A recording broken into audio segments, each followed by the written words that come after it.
बच्चों, जैसा कि आप लोगों को पता है, हमारा जो टॉपिक चल रहा था वो था अल्कोहल फिनोल ईथर। इसमें हम डिस्कस कर रहे थे अल्कोहल तथा फिनोल की रासायनिक अभिक्रियाएं।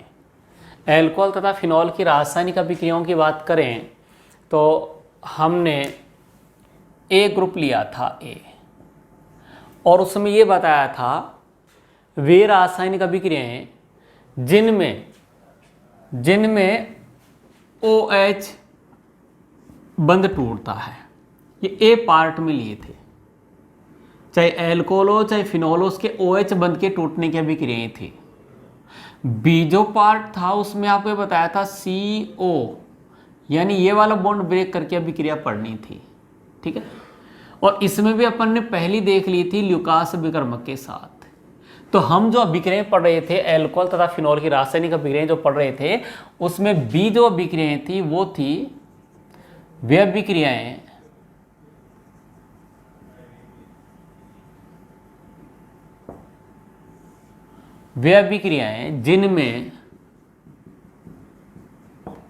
जिनमें CO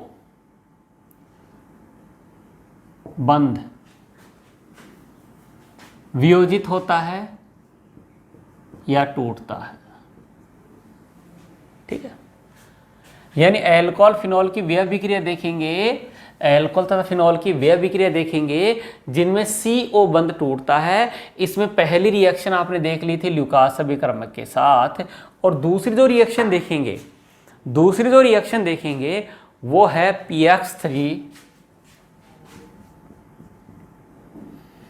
तथा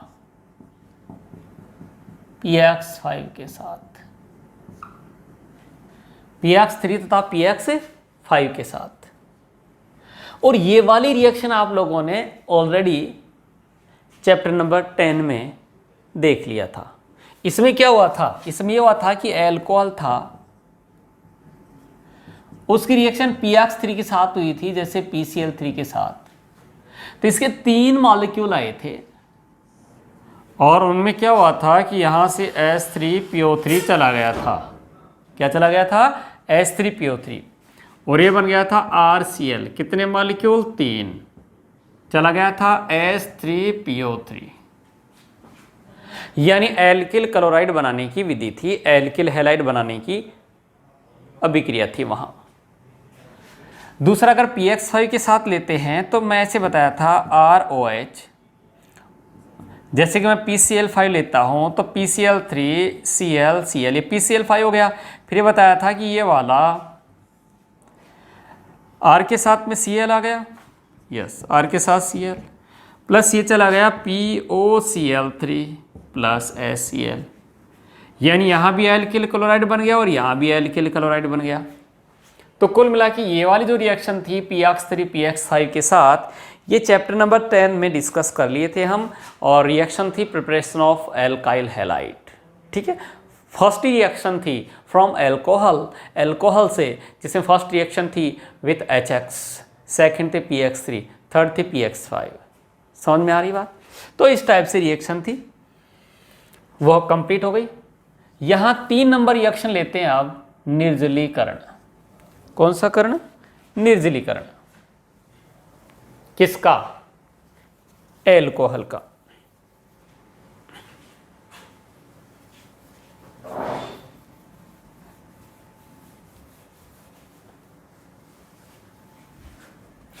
बच्चों अगर निर्जलीकरण की बात करें तो ये अपने आप में क्या कह रहा है कि जल को हटाओ। किसको हटाओ? जल को। अल्कोहल से आपको जल हटाना है।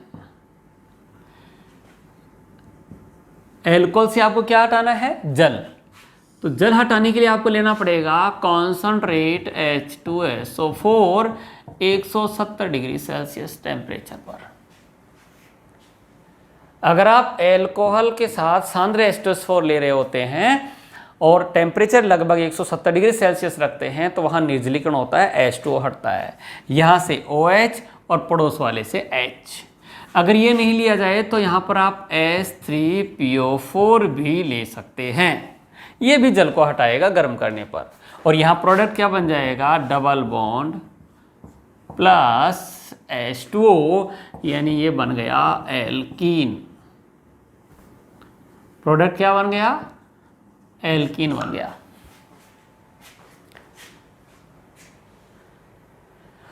रिएक्शन कैसे होती है, इसकी क्रियाविधि क्या है, तो एक उदाहरण लेते हैं और उदाहरण से इस निर्जलीकरण की क्रियाविधि को समझते हैं। इसको लैंग्वेज में से कहा जा सकता है कि जब अल्कोहल को सांद्र H2SO4 की उपस्थिति में 170 डिग्री सेल्सियस ताप पर गर्म किया जाता है तो H2O के निष्कासन से एल्कीन का निर्माण होता है। ठीक है, यस। तो देखते हैं उदाहरण लेकर, CH3CH2, यह है प्रोपेन 1-ऑल। क्या ले लिया आपने, concentrate H2SO4 170 degree Celsius temperature, या ले लिया H3PO4 के साथ गर्म। प्रोडक्ट बन गया CH3CH डबल बॉन्ड CH2, यहाँ से गया OH और यहाँ से गया H, H2O का निष्कासन हुआ। H2O का निष्कासन कैसे हुआ, तो इसके लिए आप लोगों को क्या देखना पड़ेगा, क्रियाविधि। यस, मुझे पता है H2SO4 होता है वो अम्ल होता है, अम्ल H प्लस देता है। तो देखो जी कैसे देगा H प्लस, CH3CH2 CH2OH। ठीक है, आप लोगों के, हाँ मैं एक बात और बता दूं, आप लोगों के जो इथेनॉल है, जैसे यहाँ मैं लेकर बता देता हूँ, इथेनॉल का निर्जलीकरण NCERT में दिया हुआ है, तो उसमें क्या बन जाएगा, उसमें ये बन जाएगा, ये बनेगा। तो एक बार इसकी क्रियाविधि समझा देते हैं आप लोगों को कि इथेनॉल या इथाइल अल्कोहल से प्रोडक्ट क्या बन गया, इथीन। कैसे बना, क्रियाविधि देखो आप, देखो क्रियाविधि में सबसे पहले कौन टूटेगा, H2SO4। H2SO4 क्या देगा, H प्लस, H3PO4 भी क्या दे देगा, H प्लस दे देगा। H प्लस किसके पास जाएगा, लोन पेयर के पास, क्योंकि H प्लस प्रोटॉन भिखारी है, उसको चाहिए इलेक्ट्रॉन, इलेक्ट्रॉन मिलेंगे ऑक्सीजन के पास। देखिए जी, यस, ये मेरे पास इथाइल अल्कोहल है, ये मेरे पास इथेनॉल है, पहला आ गया H प्लस। H प्लस का अटैक होगा, मतलब अल्कोहल का हो जाएगा यहाँ प्रोटीनीकरण। यस, प्रोटीनीकरण में ये इलेक्ट्रॉन इसको यहाँ से यहाँ मिल जाएगा, और ये बन गया CH3 CH2OH, H और यहाँ प्लस। ऑक्सीजन पर पॉजिटिव अस्थायी होता है, ऑक्सीजन पर पॉजिटिव आते ही ऑक्सीजन बोलती है त्राहिमाम त्राहिमाम, मतलब कि ये क्या हो रहा है, पॉजिटिव को हटाओ, हमारे पर पॉजिटिव अस्थायी होता है। तो यहाँ से ये H2 हटता है, H2 हटता है तो यहाँ कार्बोनाइन बनता है CH3CH2 प्लस। कार्बोनाइन का निर्माण होता है, इस पद में कार्बोनियम, कार्बोनाइन कार्बोनियम एक है, कार्बोनियम।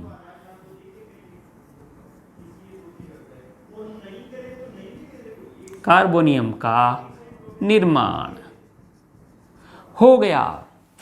अब इसमें से क्या होगा, इसमें से H हटेगा। H क्यों हटेगा, क्योंकि H2SO4 टूटा था, H2SO4 ऐसे टूटता है, H2SO4 H plus HSO4 minus, ये वाला, और इसको वापस से H प्लस से ये, तो वापस से इसको ले लेता है, और लेता है तो इलेक्ट्रॉन यहाँ आ जाते हैं, माइनस H प्लस चला गया, और क्या बन गया CH2 डबल बॉन्ड CH2। इसको कहा जाता है विप्रोटीनीकरण। क्या कहा जाता है, विप्रोटीनीकरण है। तो एथेनॉल का जो निर्जलीकरण है उसमें क्या हुआ, फर्स्ट स्टेप में हुआ प्रोटीनीकरण, प्रोटीनीकरण के बाद में सेकंड में हुआ कार्बोनियम का निर्माण, कार्बोनियम के बाद फिर हुआ विप्रोटीनीकरण, विप्रोटीनीकरण से अपने को क्या मिल गई, एथीन। समझ में आ गया होगा। तो इस तरीके से इथेनॉल का निर्जलीकरण आप बता सकते हो। ठीक है, अब हम आगे और उदाहरण लेते हैं। ये इथेनॉल था, अब प्रोपेन 1 और लेते हैं, फिर ब्यूटेन 1 और लेंगे, ऐसे करके निर्जलीकरण को आगे बढ़ाएंगे।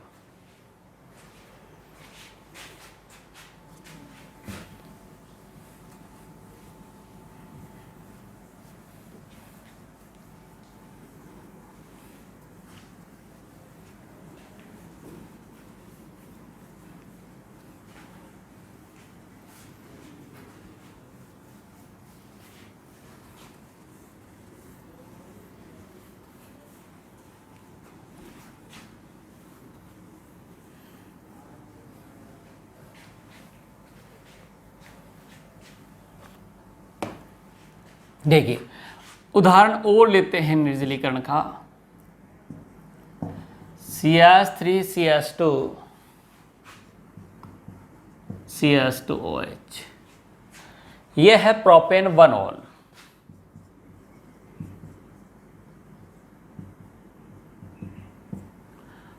ये हट जाता है भाई, प्रोपेन 1 ऑल और 1 प्रोपेन ऑल।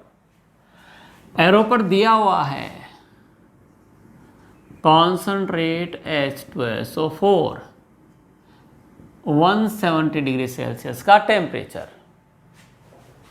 यस, प्रोडक्ट बन गया CH3 double bond CH2 plus चला गया H2O। यस, क्या देखेंगे आप इसकी क्रियाविधि। क्रियाविधि को शुरुआत कौन कर रहा है? H2SO4। आप इसको भी तोड़कर बता सकते हैं। H2SO4 टूटेगा, H प्लस बनेगा, HSO4 माइनस भी बनेगा। ठीक है, राइटिंग समझ आए और आपको समझाने के लिए है? हाँ, H प्लस को चाहिए इलेक्ट्रॉन, ये जाता है इथेनॉल के प्रोपेनॉल के पास, CH2OH। ये रहा लोन पेयर, इसके पास आएगा H प्लस मतलब प्रोटीनीकरण। ठीक है,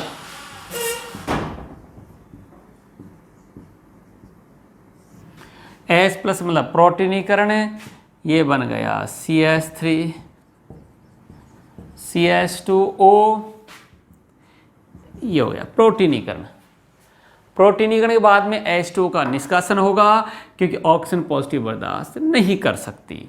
यहाँ से गया H2O, H2 के जाने से ये बन गया CH3 CH2 CH2।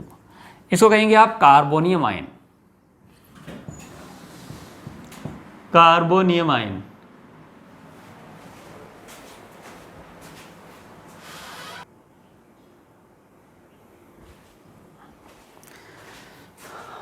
थोड़ा सा डिस्टर्बेंस हो गया था, है ना। कंटिन्यू कर रहे हैं। तो यहाँ जो पॉजिटिव आया है, तो ये क्या बन गया? कार्बोनियम।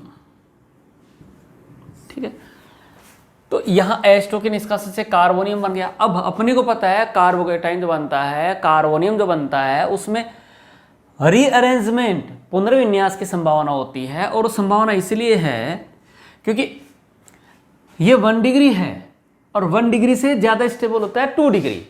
मैंने बताया था 1 डिग्री से ज़्यादा स्थायी कार्बोकेटाइन होता है 2 डिग्री, 2 डिग्री से ज़्यादा स्टेबल होता है 3 डिग्री। सामान्यतः ऐसा होता है। तो और ज़्यादा स्थायी होने के लिए क्या क्या हो सकता है, ये भी मैंने बताया था।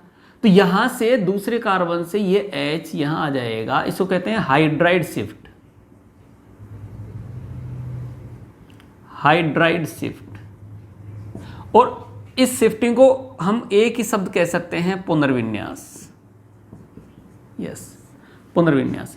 पुनर्विन्यास से जो 1 डिग्री था वो किस में बदल गया? 2 डिग्री में।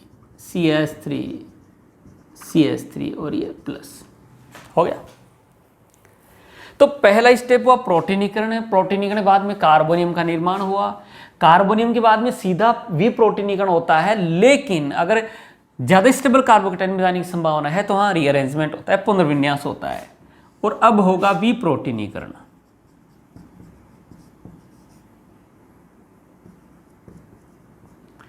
विप्रोटीनीकरण। विप्रोटीनीकरण में क्या होगा, कार्बोटाइन का जो पड़ोस वाला H है वो प्लस की फॉर्म में हट जाएगा और ये बन गया CH2 डबल बॉन्ड CH3।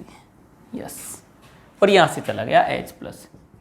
इस कार्बोकेटाइन पर ये नाभिक स्नेह की तरह अटैक कर सकता था, लेकिन नहीं करेगा क्योंकि दुर्बल नाभिक स्नेह है, इसलिए इसको तो H ही चाहिए। ये कहता मुझे H चाहिए, मुझे यहाँ अटैक नहीं करना है। तो फाइनली होता क्या है कि जो H प्लस निकला है, ये H प्लस जो है वो HSO4 माइनस के साथ रिएक्शन करके और H2SO4 बना लेता है। इस टाइप से बन जाता है। तो ये आपके प्रॉब्लम सॉल्व हो गई होगी। ठीक है बच्चों, आगे चलते हैं, उदाहरण और लेते हैं निर्जलीकरण का ही।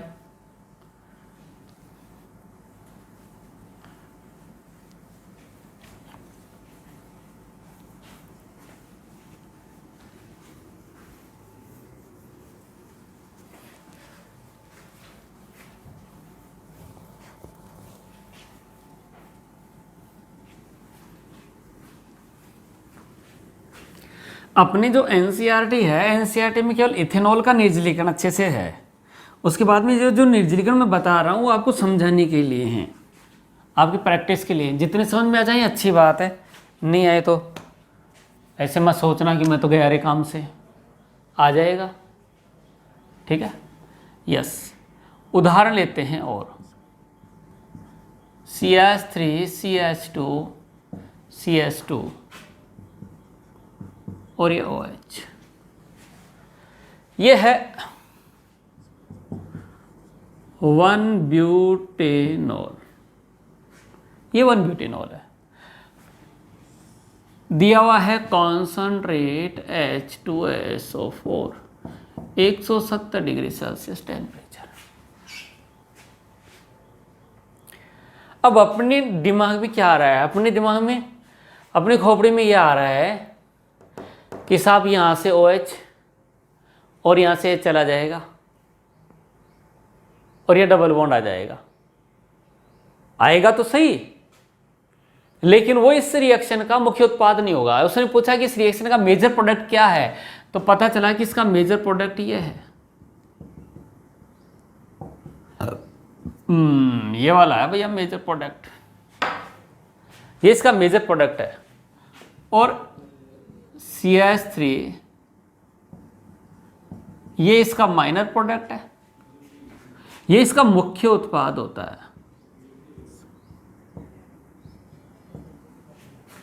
और ये इसका अल्प उत्पाद है। ये मेजर प्रोडक्ट,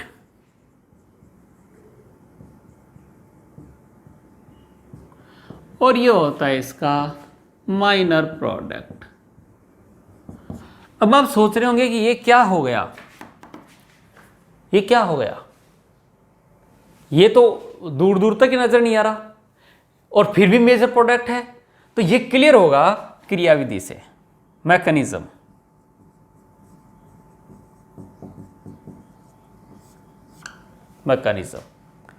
मैकेनिज्म क्या कहता है, मैकेनिज्म ये कहता है कि सबसे पहले H2SO4 ब्रेक होगा H plus HSO4 minus. H plus को चाहिए इलेक्ट्रॉन, वो जाएगा लोन पेयर के पास।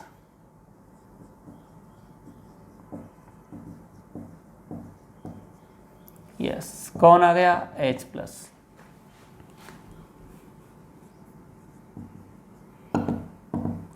इसके लोन पेयर लेगा, इसको कहेंगे प्रोटीनीकरण।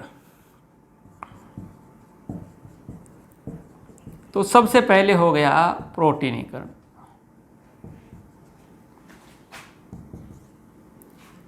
ये हो गया प्रोटीनीकरण। प्रोटीनीकरण के बाद में फिर यहां से H2 हटेगा क्योंकि ऑक्सीजन पॉजिटिव बर्दाश्त नहीं कर सकती। और H2 के हटने से क्या बनता है, कार्बोनियम आयन। कार्बोनियम आयन बन गया साहब, ये लो,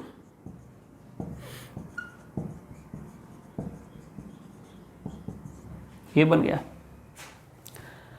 तो पहले आप प्रोटीनीकरण करवाएंगे, फिर कार्बोनियम बनाएंगे। कार्बोनियम 1 डिग्री है ठीक है, तो 2 डिग्री में जा सकता है, 2 डिग्री या 3 डिग्री में जा सकता है, स्थायित्व के लिए जाएगा। ठीक है, तो इसके लिए क्या करता है वो, इसके लिए यहाँ पर करेगा वो पुनर्विन्यास।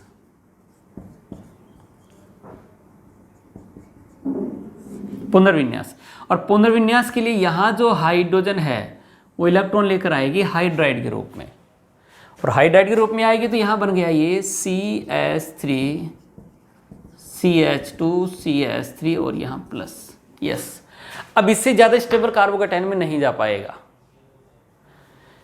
इससे ज़्यादा स्टेबल में नहीं जा पाएगा, तो यहाँ से प्रोटॉन हटेगा। इसके पड़ोस में हाइड्रोजन इधर भी है, हाइड्रोजन इधर भी है, इधर से भी प्रोटीनीकरण हो सकता है, इधर से भी हो सकता है। देखो कैसे, ये इलेक्ट्रॉन यहां जाएगा, बिल्कुल जा सकता है, इधर भी हाइड्रोजन है तो ये भी इलेक्ट्रॉन इधर आ सकता है। जब इधर वाला आएगा तो प्रोडक्ट बना ये वाला आया तो ये बन गया। अगर ये वाली हाइड्रोजन आती है, बीटा हाइड्रोजन होती, अगर वी हाइड्रोजनीकरण सॉरी वी प्रोटीनीकरण इधर से होता है तो ये H जाएगा।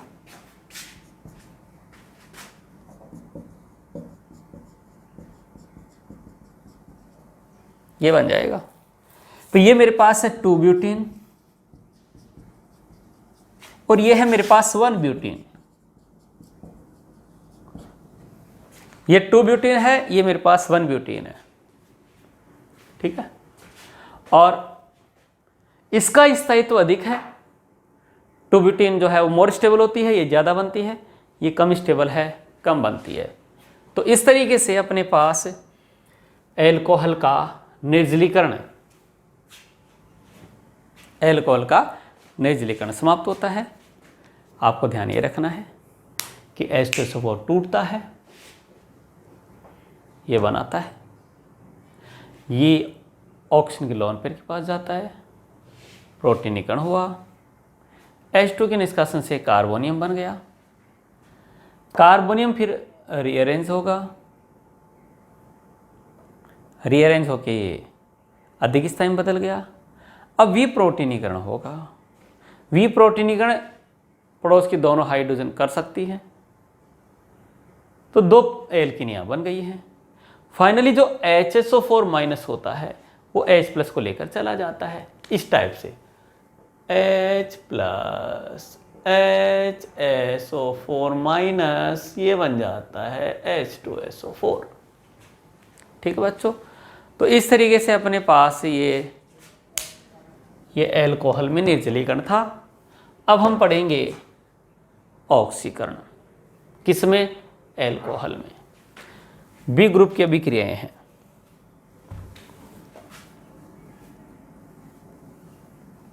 ऑक्सीकरण के बारे में मैंने आपको पहले बताया था कि ऑक्सीकरण और अपचयन ऐसे प्रक्रम हैं जो ऑक्सीकारक तथा अपचायक की प्रकृति पर निर्भर करते हैं। ऑक्सीकारक कैसा लिया है, अपचायक कैसा लिया है। अगर आपको याद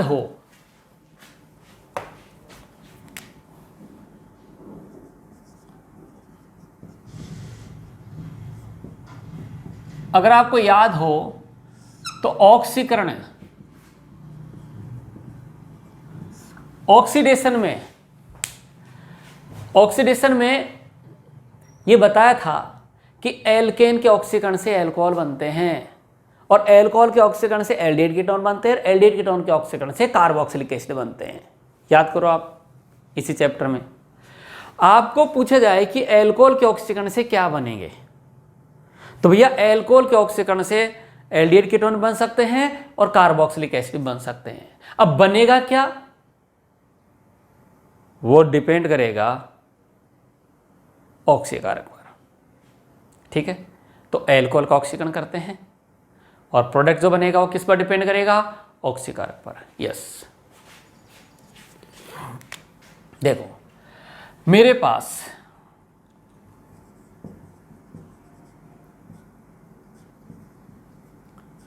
1 डिग्री अल्कोहल है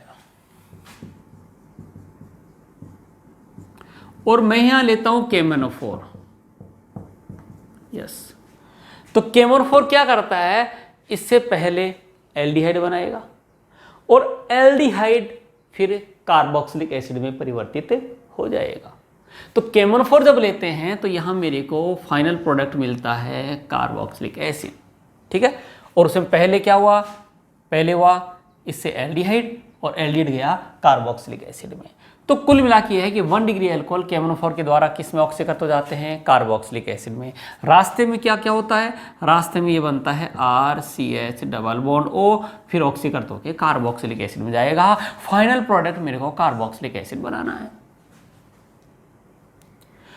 अगर मैं 2 डिग्री अल्कोहल लेता हूं,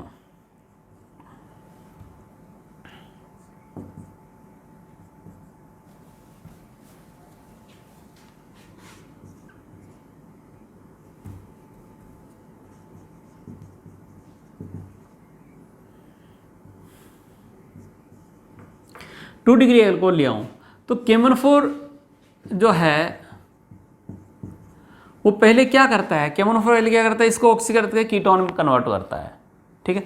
ऐसे कीटोन बनाता है और होता क्या है कि कीटोन जिंदा नहीं रह पाता है अगर यहाँ ऑक्सीकर कंडीशन अच्छी वाली ले ली जाती है, KMnO4 है, K2Cr2O7 ऐसे ले लिया तो फिर इसका फर्दर ऑक्सीडेशन हो जाता है और ये यहाँ से टूटकर ये भी कार्बोक्सिलिक एसिड में कन्वर्ट हो जाता है और ये भी कार्बोक्सिलिक एसिड में कन्वर्ट हो जाता है। ये बन जाता है RCOOH प्लस बन जाता है R'(COOH। तो कुल मिला के KMnO4 K2Cr2O7 जो हैं KMnO4 K2Cr2O7 जो होते हैं वो अल्कोहल के ऑक्सीकरण से कार्बोक्सिलिक एसिड बनाते हैं, ये ध्यान रखना है, ठीक है। यहां विग्रस कंडीशन लेते हैं यानी प्रबल ऑक्सीकारक परिस्थितियां लेते हैं तो कीटोन का ऑक्सीकरण कार्बोक्सिलिक एसिड में हो जाता है, ठीक है। यस, हाँ, ये इससे अच्छी बात यह है कि आपने 1 डिग्री अल्कोहल लिया, 1 डिग्री अल्कोहल लिया और आपने CrO3 कॉलिन्स रिएजेंट बनता है यहाँ से, जब CrO3 को एसीटोन में या H2SO4 में डिजोल्व करते हैं तो वो जो है CrO3 क्या करता है, CrO3 1 डिग्री अल्कोहल को एल्डिहाइड में ही बदलेगा,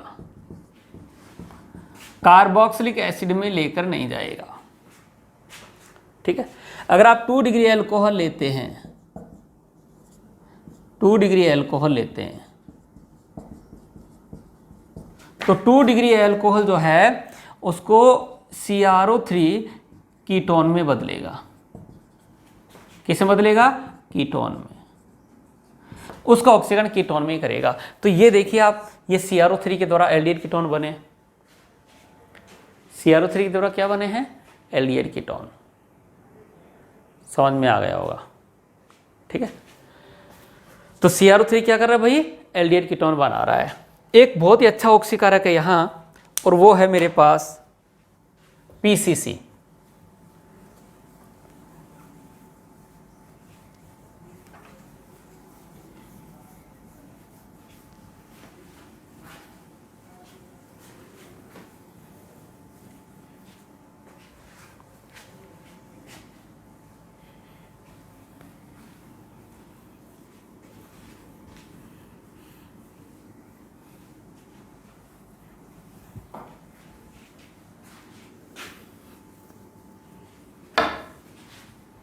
यस, इसमें ऑक्सीकरण है जो है PCC द्वारा, ठीक है। PCC क्या है ये बाद में बात करते हैं। अगर मेरे पास 1 डिग्री अल्कोहल है, इंपॉर्टेंट है भैया, एग्जाम में आ सकता है, हाँ ना। PCC कोई ऑक्सीकारक, अभी तो ये मान लो, फिर बताता हूं कि क्या है। अभी तो ये मान लो कि ऑक्सीकारक है ना, और यहां लिखा हुआ है PCC, ठीक है। तो भैया ये 1 डिग्री अल्कोहल जो है ना वो हद करके एल्डिहाइड में जा सकता है, एल्डिहाइड में, ठीक है। किस में जाएगा, एल्डिहाइड में।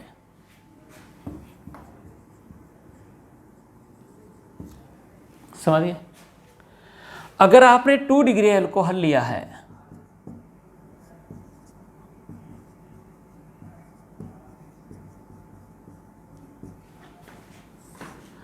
और यहां ऑक्सीजन रख लिया पीसीसी, तो आपको मिलेगा कीटोन। यस, यहां लिख देता हूं, और ये मिल गया कीटोन। ठीक है, नोट, पीसीसी द्वारा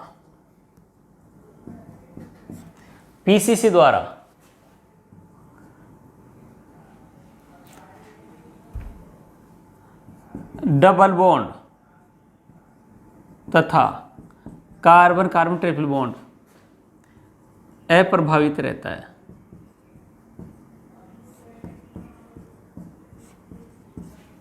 यस, पीसीसी द्वारा कार्बन कार्बन डबल बॉन्ड तथा ट्रिपल बॉन्ड क्या रहता है? अप्रभावित रहता है। कैसे? CH3CH डबल बॉन्ड CH2 मान लो ऐसे दिया हुआ है, तो ऑक्सीकरण जनरली क्या करते हैं, इसका भी ऑक्सीकरण कर देते हैं। ठीक है, लेकिन पीसीसी जो है वो इसका ऑक्सीकरण नहीं करता, इसी का करेगा, और ये क्या बना देगा? CH3 double bond CH2 C double bond OH, यानी इस वाले 1 डिग्री अल्कोहल को एल्डिहाइड में कन्वर्ट कर देगा। समझ में आ गया? ठीक है, ये बी रिएक्शन चल रही है जिनमें CO बंध टूट रहा है। ठीक है, अब देखो आप, पीसीसी के द्वारा 1 डिग्री अल्कोहल का ऑक्सीजन एल्डिहाइड में हो गया, 2 डिग्री अल्कोहल का ऑक्सीजन कीटोन में हो गया। पीसीसी के द्वारा डबल बॉन्ड ट्रिपल बॉन्ड प्रभावित नहीं होता है, इसका ऑक्सीकरण नहीं होता है, इसी का ऑक्सीकरण करता है। अब मन में रह रह के इतनी बार आ गया कि सर ये पीसीसी क्या है, ये बताओ आप। पीसीसी ऑक्सीकारक है जिसका पूरा नाम होता है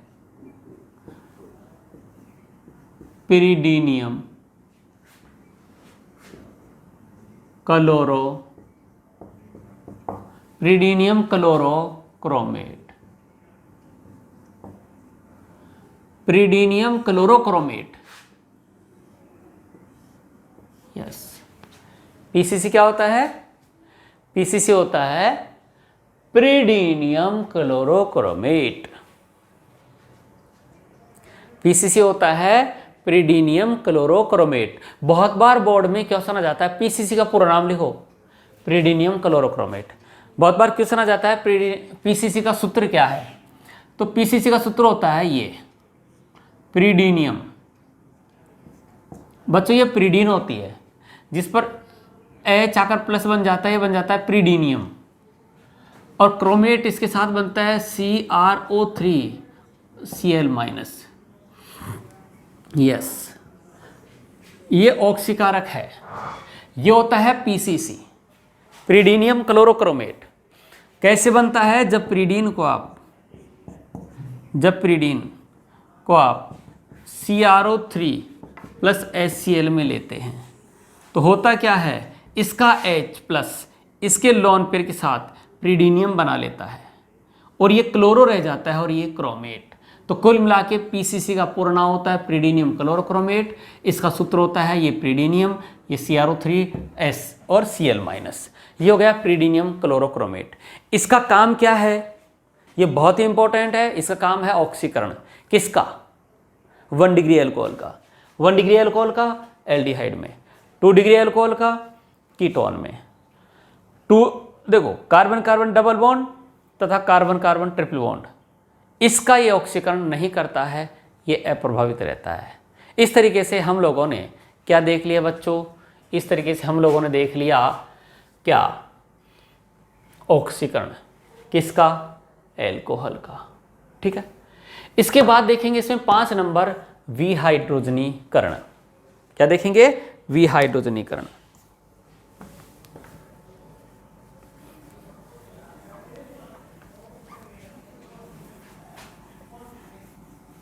ये पीसीसी बहुत इंपॉर्टेंट है भैया, ध्यान रखना है इसको।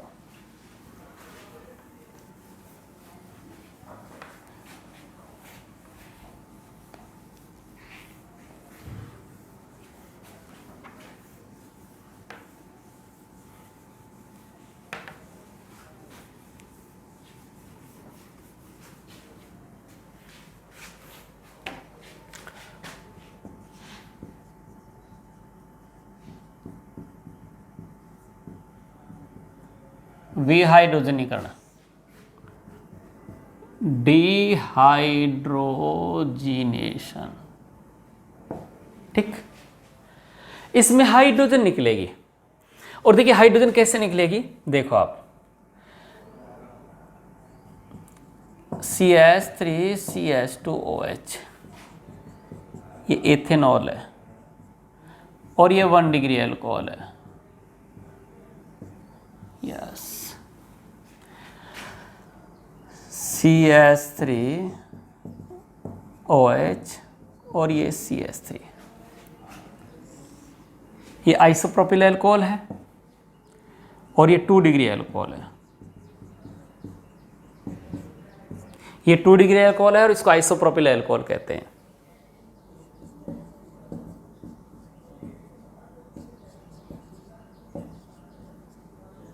यस, ये 3 डिग्री अल्कोहल है।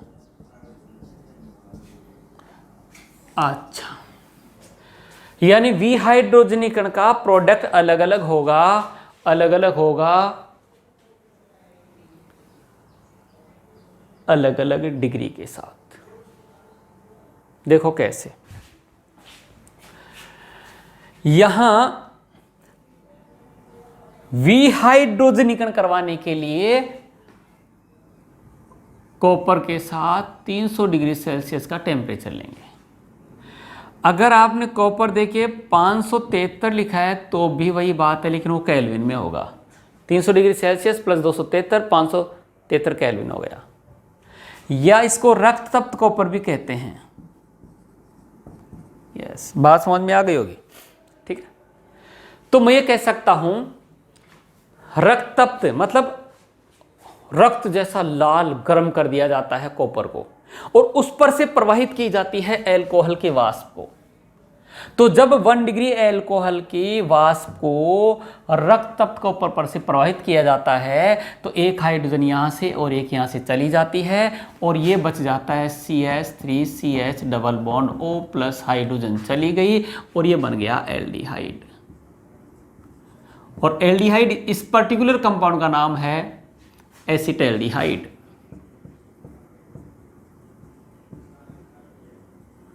एसिटैल्डिहाइड। तो 1 डिग्री अल्कोहल के विहाइड्रोजनीकरण से हाइड्रोजन के हटने से बन गया एल्डिहाइड।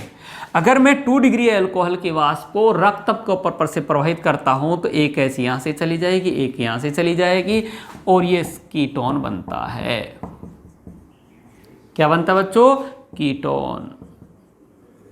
और प्लस कौन हट गई? हाइड्रोजन। हाइड्रोजन का हटना विहाइड्रोजनीकरण कहलाता है, और कीटोन जो है वो पर्टिकुलर कौन है? एसीटोन। क्लियर है? यहां पर OH के पड़ोस वाले, OH जिस कार्बन से जुड़ा हुआ है उस पर हाइड्रोजन थी, OH जिस कार्बन से जुड़ा हुआ उस पर हाइड्रोजन थी, OH जिससे जुड़ा हुआ है उसके पास हाइड्रोजन नहीं है, इसलिए यहां विहाइड्रोजनीकरण नहीं होती। यहां से OH